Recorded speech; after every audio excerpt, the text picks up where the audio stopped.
bowling ball going back and forth in a line from you to me.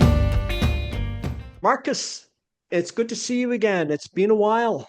I'm really Yes. happy to have you back and to continue on with your book. Yep. That's great. Everybody out there? That's the one. Look at it. Got Yes, two of them here. yes, Oh, stereo. yeah, that's good stuff. That's good stuff. And maybe if you have the latest issue of Nexus magazine, maybe you can hold that up too. Yep. Here we go. Yeah, some good Hey, articles in that one. Haven't got latest. to it yet, but I will. Some really interesting articles in that. Yeah. So looking forward to that, reading that this month. So yeah, thank you for the addition. It's No, great. no. Just what we're talking about. ET medical centers in Israel. How about that? Isn't that Un interesting? Unknown civilizations in Central Asia. Ah, no, that's good stuff.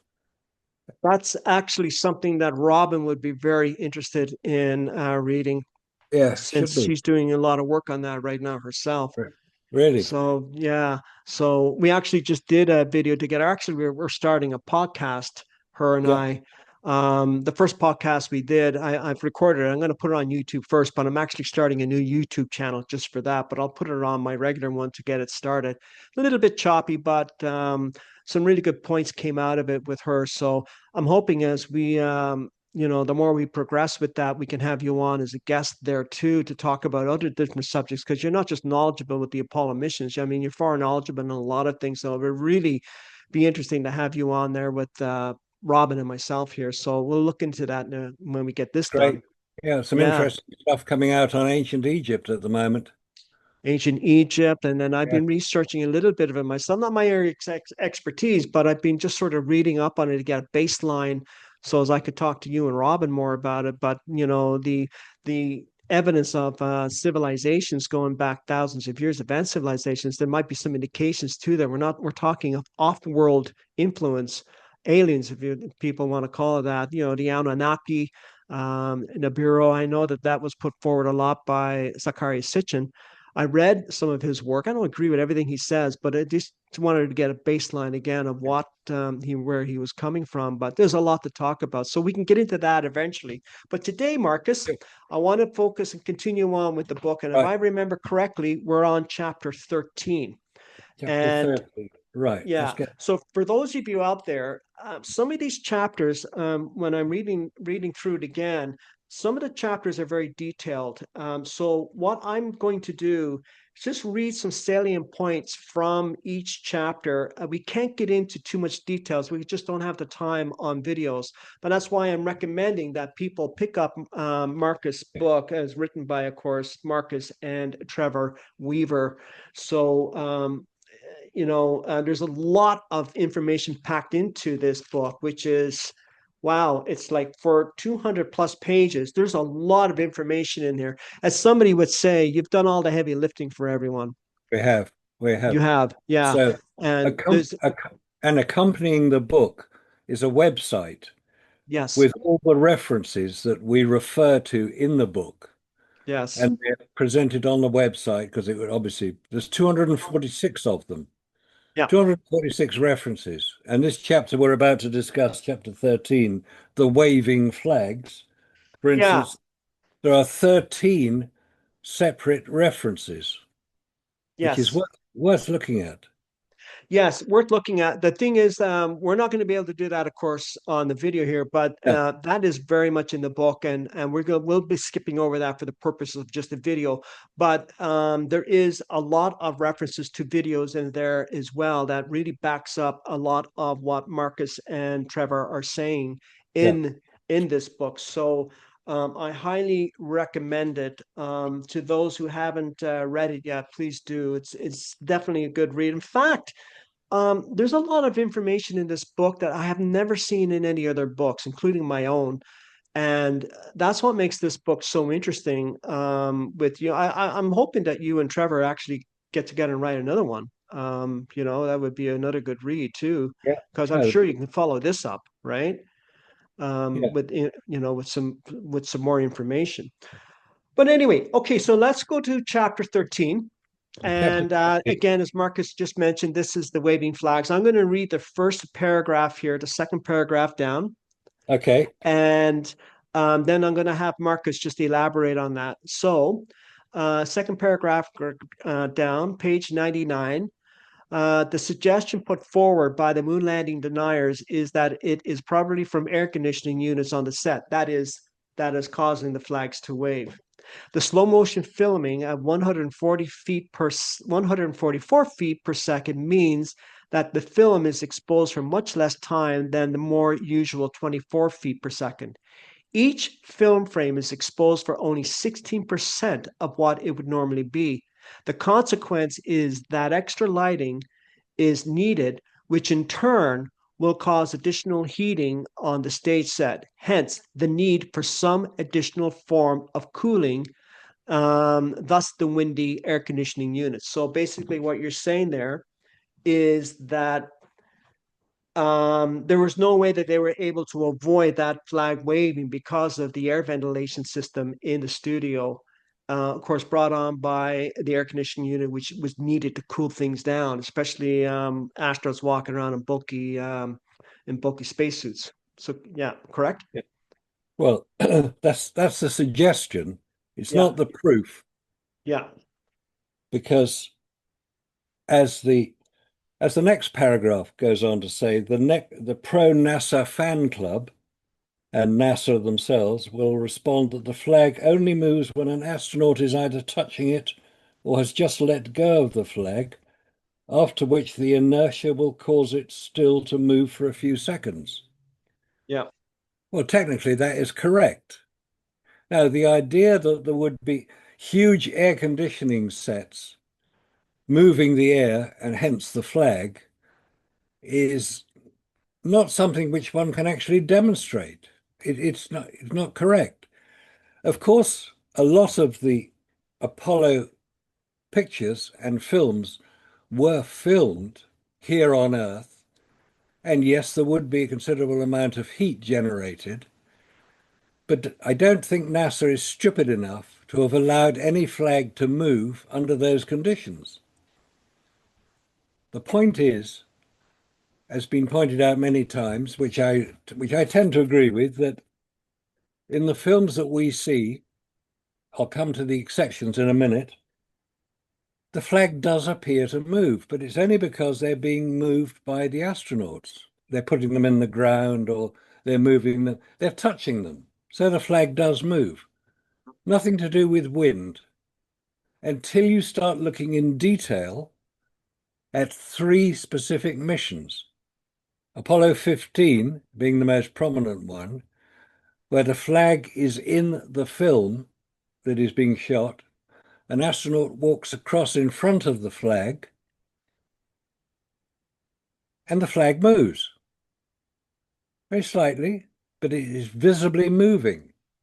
It's just as if somebody's walked past it, and either the air through which they're moving has generated enough atmospheric pressure for the flag to move. There's all sorts of arguments about it. It's quite a well-known feature, the Apollo 15 one. There's also one on Apollo 14 and Apollo 6 and Apollo 17. And there are all sorts of excuses given as to why these flags are moving. They're quite visibly moving.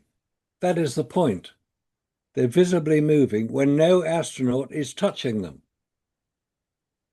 So if he's brushed past the flag, which is unlikely, and it has been calculated, I think Jarrah White has done a very good demonstration that the astronaut is not close enough to have touched the flag as he walked past it. So there are specific instances of flags moving on the moon without anybody touching them, which is an anomaly. It's not necessarily specifically evidence, but it is something which has to be explained. Raises an eyebrow is I think what you're saying is, and it does for me too. And I know people get fed up hearing about the waving flag situation, but it hasn't been thoroughly explained, and it leaves us. You're right. It leaves us up to speculate on why that's happening because NASA won't go near it. Um, I have a question for you, a follow-up question to that. Were all of these scenes with the waving flag, they're filmed inside in the studio. They're not outside at night, right? In another makeshift set. It's all done in the studio. Is that your impression? Yeah, exactly. Yeah, Because no astronaut, no human has ever landed on the lunar surface for yeah, reasons we have discussed or will discuss in the future. yeah, One of them being the vacuum, the other being the radiation, and another being the heat. These are restrictions for humans. I'm not talking about unmanned craft. Those have landed on the moon since 1959. yeah, The Chinese have done it recently with an unmanned craft. All the crafts currently going, and those ones that kept getting falling over because they didn't land properly, yeah. they're all unmanned. Now, unmanned craft can land on the moon. That's not a problem. We've never said that unmanned craft cannot land on the moon. Of course they can.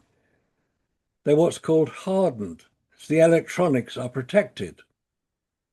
And electronics are not affected in the same way that humans are affected. And that is the major difference.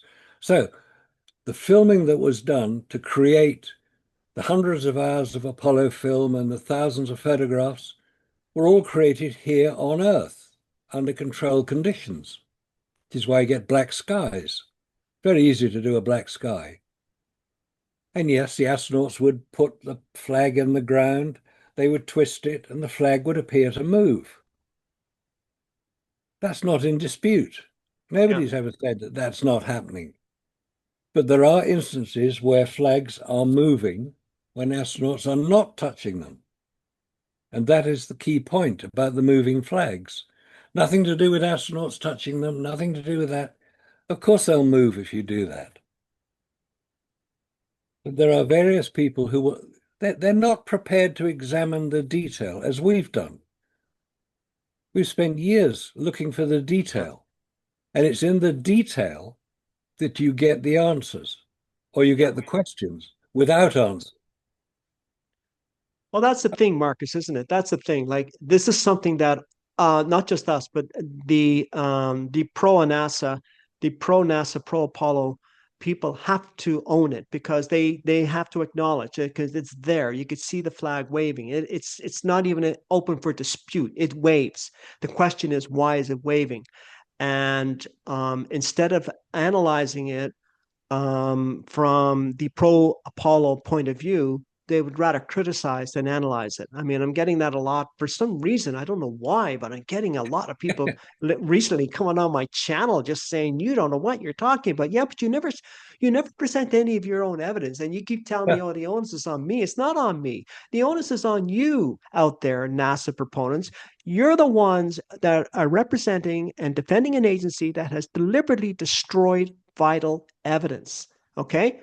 I'm looking right in the camera. You're the ones that are defending this agency, and they have never so much as squeaked about it, let alone acknowledged it. Okay.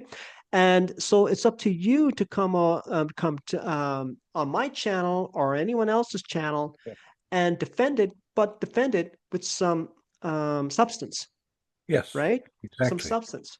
Yeah. So it's just really. I had one funny comment on my channel, and he was really upset with me because he said you're insulting to the people in Apollo 13 because you're saying it didn't happen. And I've said, yeah, but you know what my position is. If I wrote a book, I wrote a book knowing saying the Apollo missions were fake. So did Marcus Allen and Trevor Weaver. So you Yeah. know my position. So if I'm saying all the missions are fake, well, Apollo 13 by inference is fake too. So I don't know. I didn't force him to come on my channel. He said, don't contact him again, but you're on my channel, right? So I just get comments like that. I just thought it was really funny. So It, but it, that's the kind of community that we're dealing with here, right? So it, as it, it shows you're breaking through, Randy, yeah, because well, people you get, are, and so yeah, is Robert. You're, and the Apollo Detectives channel is really breaking through. All of you over there have made some incredible strides in this. yeah.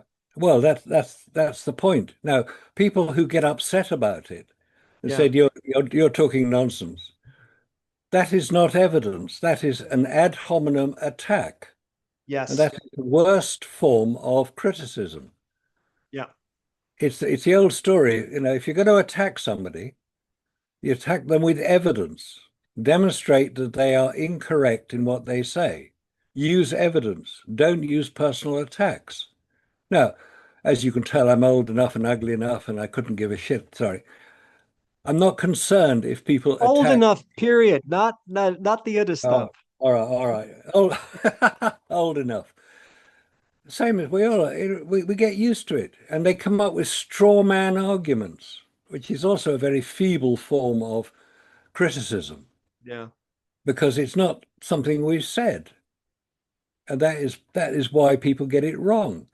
So if you genuinely believe that we are talking nonsense when we say that no humans have landed on the moon, produce the evidence that they have landed on the moon. And don't rely on NASA to come up with the answers, because of course they will. Of course they're going to say, yes, we landed on the moon, because that was their purpose. They're not going to come out and say, oh, sorry, guys, we did fake it, but you found us out, so we'll hold our hands up. And because if they're so clever at landing on the moon, why can't they do it now? They've got the Exactly. Artemis rocket, and that's going to take a couple more years. It's taking as long as Apollo did from a standing start to get Artemis back on the moon. Yes. I'll be Yeah. interested to see if they do. You know, And as long as they don't classify the data that they seem to have a habit of doing for some reason, we've gone there 50 years ago, and then they're classifying data 50 years later. That makes a lot of sense. And yeah, don't tell me people out there that were trying to keep it from the Russians. They're just as advanced as we are when it comes to technology. Marcus, there's one more paragraph I want to read on here just to top it off in chapter 13, and that's on page 101.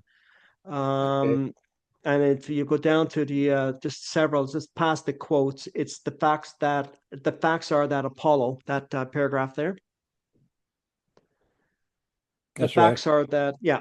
So I'll just read that through. And Okay. then I want to explain to the reader what Marcus was talking about in terms of the website that he has to support and the apps that he uses to support this book. So just reading on, the facts are that the Apollo videos show several instances when the flag waves when no astronaut has touched it, and on one occasion when there are no astronauts on the lunar surface. And that's a very key point. So keep that in mind out there, folks. This evidence is free for everybody to research themselves. So why are the pro-NASA group at pains to ignore it? There are three instances of the flag moving when no astronauts touch it. First from Apollo 15, then Apollo 14, and from both Apollo 14 and Apollo 15. Now here, Marcus, you offer, I just want you to explain here that sentence from the Apollo 15 app 13.01. You have followed that up now by app. So the reader, when they're reading this book, they can actually see the videos that you have provided. And we're talking about Apollo 16. There's three instances here, three videos from Apollos 14, 15, and 16 that you provide in your book so they can see it for themselves. That's right. Yeah, and just so that people are aware, the website we're referring to is at tinyurl.com/moon skeptics. And that's skeptics spelt with a C, the English Can, way of spelling can skeptics. you send me a link for that, and I'll provide it in the video. Yeah, it's on page 17 in the book. Okay. Let me just make sure I have it here. Yeah, I see it. Yeah. Okay. You got it? Okay. And the reference you made, Randy, app 13.01 refers to chapter 13, which is what we're discussing, Yeah. and 01 is the first piece of video evidence on that website. Okay. That's the Apollo 15 flag moving, she referred Good. to. And Apollo Yeah. 16 and Apollo 14, as you say, where no astronaut is touching it or has just let go. So there, for the pro-NASA devotees, is the evidence which we were talking about earlier. Exactly. It does. Exactly. And that's a very, and as I said when I was reading the paragraph, that's a very significant point. The fact that there are no astronauts within that vicinity when the flag is still waving. Now they can argue that they touched the flag and then moved off and it's still waving because there's no there's no resistance on the lunar surface. I mean, they can argue a million points, but the fact is they have to come up with a good one and they have to back it up with some substance because it is waving. Yeah. And so what's causing that flag to wave? Okay, so let's move on now, Marcus, because I'm trying to get a lot in here in the time we have here. Let's go on to chapter 14. Okay. Yep. And chapter 14 is kind of related. The flag is on Earth. Okay, so I'm going to read the first paragraph. Actually, I'm going to read the first two paragraphs because I think they kind of go into each other. Okay. So let's start off at page 105 on the top here. Um, on the on the Apollo 15 mission, there was an incident in which astronaut Dave Scott passed by the American flag and it started to swing with simple harmonic motion. And again, you provide an app for that. That's app 14.01. There has been heated debate from both the pro NASA group and the moon landing deniers as to why the flag started to swing. Now, moving on to the second paragraph, and they kind of join into each other. The point being made by the moon landing deniers was that there is no atmosphere on the moon, and therefore the flag must have been blown by some cooling fans on the stage set on Earth. The pro NASA diehards offer several other explanations why the flag could have waved in the vacuum of the moon. You see, this is the thing. They always say, well, this could have caused it. They never come back with anything that says this caused it, right? Yeah. These vary from the astronaut touching it, electrostatic discharge, astronaut kicked up some dust which hit the flag, vibrations on the surface, and so on. You can find pages and pages of this debate on the internet. And again, we're not only, they accuse us of speculation. Yeah, we're speculating a little bit on this, but so are they. Yeah. Yeah, exactly. There's so much information. And if you look at, I think it's the Apollo 15 flag moving, you can see it's in effect, because it's moving, it's in effect a pendulum. And a pendulum can be used to calculate the gravitational attraction at the point that the pendulum is held. The gravity on Earth is much stronger than the gravity on the moon, as we know. I mean, that's not really in dispute. Gravity on the moon is about 1/6 that of that on Earth. Earth, it's 9.8 meters per second. On the moon, it's 1.6 meters per second. So the gravity varies. You can do a calculation based on a pendulum moving to determine the gravity at the point at which that pendulum is moving. And if you do the calculation, it comes out at Earth's gravity. Yeah. Marcus has provided a Yeah. chart here, a graph, stipulating just that with the equations to follow it and to prove what he's talking about. So this is what I mean about this book. They've done the heavy lifting for you Yeah. and they've provided the calculations. So it's all there. You don't have to do it yourself, folks. It's all there. It's been done for you. So that's an example of what Marcus is talking about. Yeah. And also, one should take into account, as we've discussed earlier, that the films of the Apollo missions appear to contain slow motion. It's not slow motion, it's a far more sophisticated process of using an optical printer to determine it. Now, you'd expect NASA to know what the gravitational attraction on the moon is. So they Yeah. wouldn't put out a film which showed the wrong gravity, and they don't. The gravity indicated on the Apollo 15 flag wave is very close to that of the lunar gravity. And it's very easy to do that and to calculate it. We put the rod pendulum calculation in there.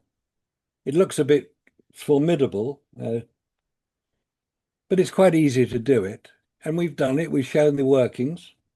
So if we're wrong with that, let's hear about it. That's what I always say.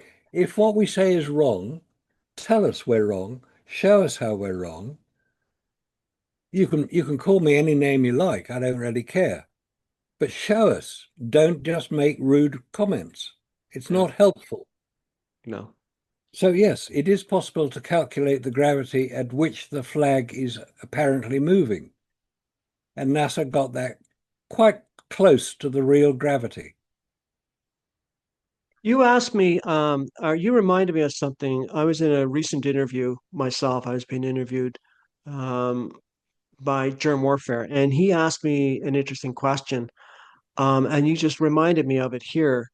He asked me, why are people like you have people that will say, yes, I know the government lies. I know they lie. The media lies. Yes, I understand it, but not when it comes to the Apollo missions. And he asked me, why do you think that is? And I just think that, and this is me, I'm not the first to echo this sentiment, but it's this enormous emotional attachment that people have to it. Even people who are maybe suspecting that not all is right with the Apollo missions, but they can't let go because of their emotional attachment. And I think that is in part the basis for their anger. It's not so much that they're angry at myself or you. I think they're just angry because they just refuse to see it. They know there's something not right, but they refuse to see it. Yeah. And it's just like they're holding on the last minute, hoping that NASA will come out and actually, because NASA says very little about this, and people argue, well, why should they? Well, they should because we pay for it. It's our money that paid for this. And when you want to throw a hero in my face, I paid for it. Okay, Yeah. that's my money. Okay, I have a right. I have a right not only to question, I have a right to answers. I have a right. Marcus has a right. Robert and Apollo Detectives has a right. All of us have a right to these answers. I don't have a right. You don't have a right to get angry at me. I mean, you can get angry. I can't condemn you for how you feel. You feel the way you do. But we have a right to question this because there are a lot of reasons to question it. I mean, it isn't just we woke up one morning and decided we were going to call the Apollo missions fake. There's many anomalies that have never been explained. Um, Yeah. Destroyed telemetry tapes, for example, missing moon rocks, rocks that went missing came back again. There's a lot. I mean, the Apollo 1 fire, Thomas Barron and his family killed in a who testified before Congress after the Apollo 1 fire. He Yeah. questioned he submitted a 500-page report. He was killed a week later in a so-called accident, and then his 500-page report disappears. Are you kidding me? Does that not raise a red flag with all of you out there? Where is this 500-page report? Can anybody tell me that? Please message down below, leave me a comment or email me, and let me know where that 500-page report is. And then I'll take you seriously. Yeah. I Good. digress. That's a good point. No, just one other point on that. Americans specifically are very protective of the Apollo moon landings Yeah. because they've been brought up with it. I mean, we're now 2025. This happened over 50 years ago. I mean, you've got to be at least 60 to remember them for the first time. You can tell I'm old enough to have been around when it allegedly happened. Yeah, Randy's been around too. So Part of the seniors clubs, folks. yeah, but there's also peer pressure. Yeah. And this is why it's very hard for Americans to stand out from the crowd and say, no, it didn't happen. Yeah. I was watching a video the other day of somebody who's going around in Los Angeles, I think it was, with a big notice saying, discuss the Apollo moon landings. Did they happen? Chat with me. And he had a chair set up with a camera. And most people, mostly young people, to be fair, said, no, I don't believe it. Which is interesting that the younger generation, or younger than me, will say that because they weren't around when it happened. Those who were around have the pressure of a lifetime believing something, and all their friends believe something. Oh, my great grandfather's uncle's friend worked for Apollo, so I know it's real. That's a pretty standard response. How could Yeah. I mean, maybe we can get into the 400,000 people who worked on Apollo and why they I were. can't help but laugh because I've heard that so many times. My next door neighbor's father's brother's friend worked Yeah, so I know it's real. yeah, I know it's real. Yeah. Uh, I've seen a UFO. Well, that's what my cousin's uncle's friend tells me, that he saw a UFO, so he must be real. Oh, it's Ah, funny. I was both Nina and myself, my wife and I were in a store yesterday called Staples. Staples is they do, photocopying. They're also a stationery store, and they also have um, mailing facilities, UPS, FedEx, all that kind of stuff, right? So they're a really good franchise. So I had ordered recently some of my own books because people I'm in my building neighbors are asking for the books, so I just give them out, right? And so I had ordered a bunch, but they sent me double what I wanted. So was returning half of them. I said, I don't need all these books, especially with my face on. I don't need all these books, right? yeah. So I was in Staples yesterday. We were returning the books. We just back to Amazon, and which is something they appreciate because it's also pays to be honest, right? Yeah. So and there was a young girl behind the counter, and she had to be like maybe 22, right? And she's stamping each book. There was 5 books I was returning up my book part two, the Paula Moon Hoax part two, and she's stamping. And I just happened to pick up one of the books, and I flipped it over and I said, "You recognize the photo?" And she looked at me. She says, "You." Yeah. And then she said this. I agree with you. I don't think they went either. I don't think anybody landed on the moon. She knows about it. And she was she's like 2 or 3 generations, well, 2 generations back from me. I'm like, what? I'm like 44 decades older than her. And she said, yeah. She's like early 20s. She said, no, they didn't go. She was adamant about it. I don't believe it. Interesting. In- Interesting. Yeah. It Yeah. seems that Actually, maybe. she said she's going to read the books. Oh, that's good. Yeah, That's good. yeah. So Yeah. it really got her interest. So, and Yeah. somebody in my building here asked for my books. And that a lot of people, I'm seeing this personally, and a lot of people are saying, "Yeah, I don't believe it. I don't believe it either." And these are people that never actually spoke about it before. You know what's Yeah. happening here, Marcus, is after the last 5 years with the COVID BS and the so-called and the fake BS, the fake pandemic and the fake virus and the fake this and the fake that. Everybody's saying, "What else is fake?" The Apollo moon landings, right? It's the first one they come to because Yeah. it's such a prominent conspiracy theory. And Yes. and there's JFK as well now. That's coming out. That's coming out too. And I'm still working on my book on that, folks. It's taking me a little longer, but I will get to it. I had to push it aside for a couple of months to get some other things out of the way, but I am back to working on it now, and I hope to get it out sometime in the fall. So we'll see how that goes. But yes, so Marcus, let's move on to Yeah. the Okay. next paragraph here. So Yeah. So no actually, flag. we're in chapter. Sorry, go ahead. Yeah, I was just going to say, no flags wave on the moon, guys. Yeah. That's not Yeah. something that we talk about because we know Yeah. we understand it. Okay. Two gravities. So two gravities. So this one now is very interesting because it gets into a lot of detail here. So I've had to sort of skip over some of the detail. Again, I'm not going to get into the equations here. That's something that the reader can do. It's all provided for you. I will show it here in a second what Marcus Yeah. has done. Well, we'll start off with the first 2 paragraphs, and then we can just take it from there. Okay. Okay, so for the folks out there, we're on chapter 15. As Marcus said, the title is Two Gravities. First of all, take a look at the video sequence from Apollo 16 on the first EVA, which has been referred to as the Big Navy Jump Salute. So that's Marcus provides a map for that. And for Yeah. out there, this is the photo we're talking about. Okay. Yeah. So everybody Photo- knows that photo, that big jump, right? Yeah. Okay. So The salute jump. the salute jump, yes. Okay, so the salute jump. So note in this video, the time has been superimposed on the lower left. Again, you'll see that on the video, but Marcus will briefly explain it here. Did you notice anything strange about this video? Watch again and note the behavior of the falling sand and the jumping of the astronaut. Yeah. So let me just read paragraph 2 here, and then Marcus, you can sort of elaborate from there. Did you observe that the sand seems to fall too quickly or that the astronaut stays airborne far too long? The sand has completely vanished before the astronaut has even reached the apex of his jump.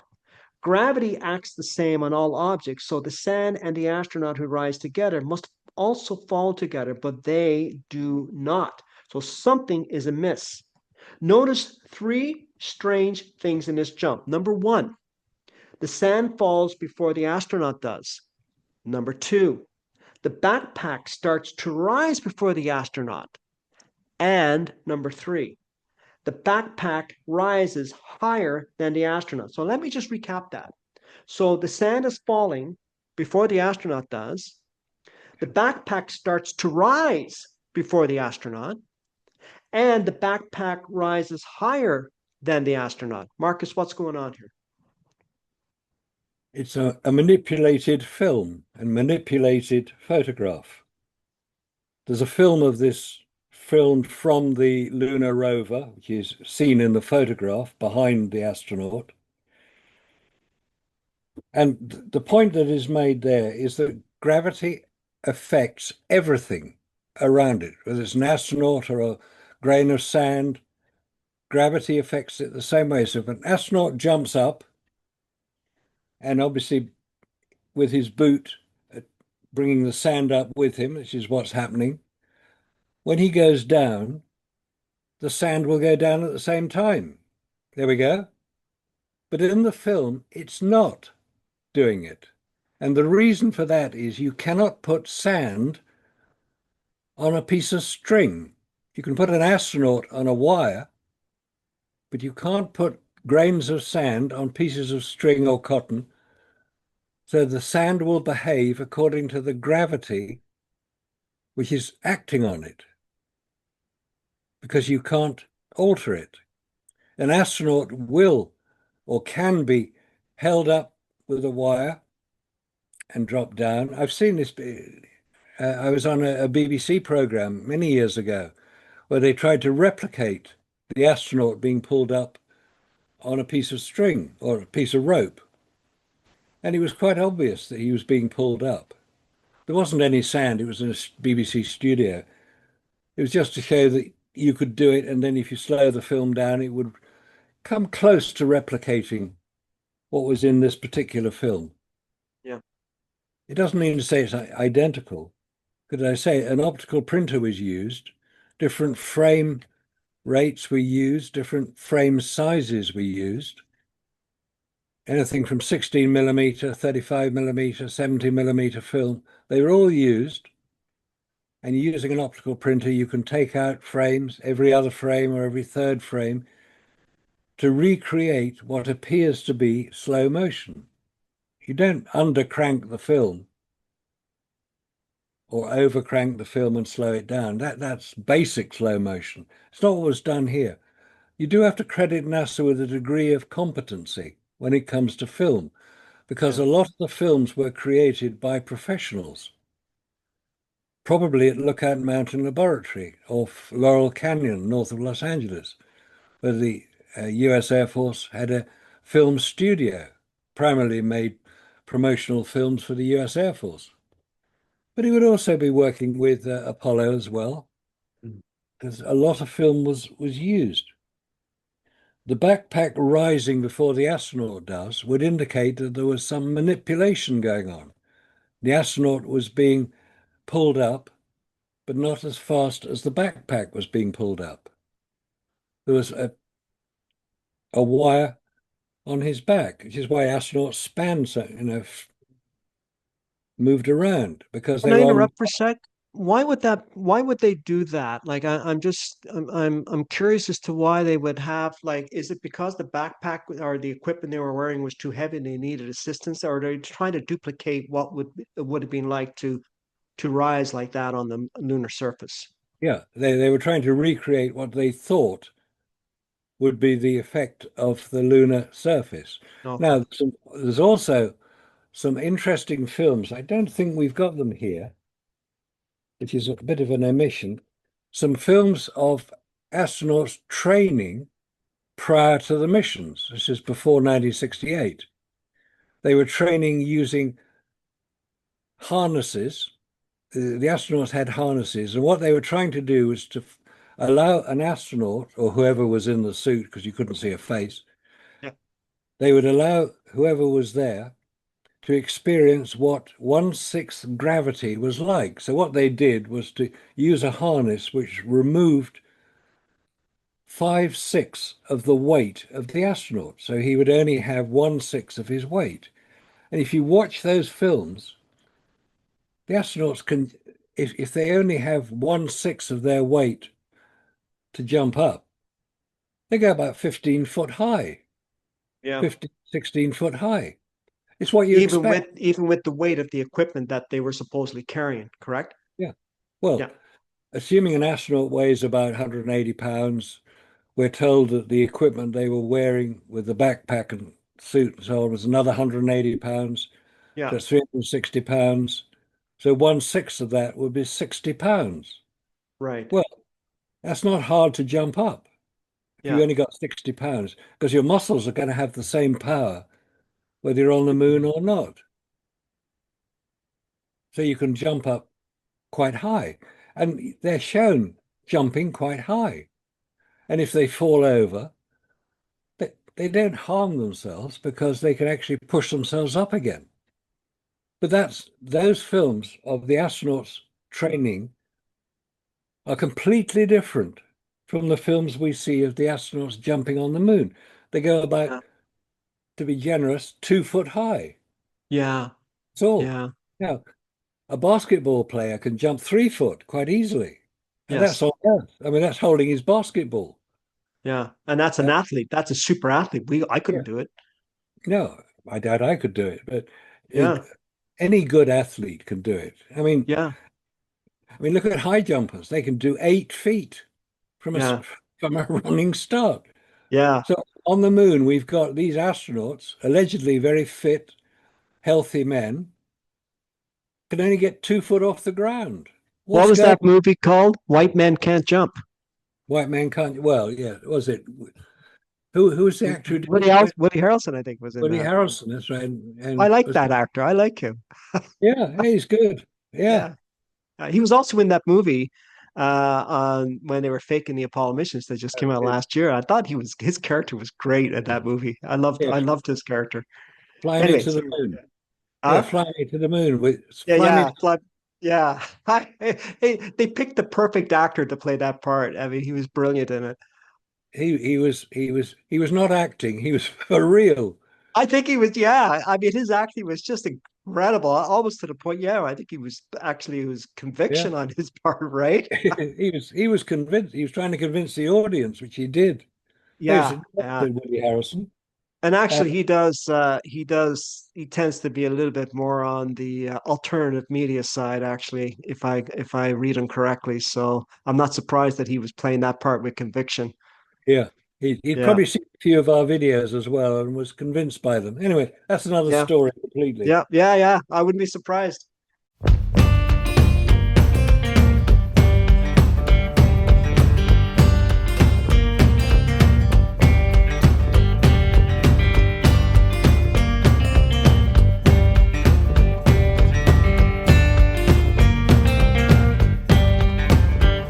Your love's just like a wrecking ball going back and forth in a line from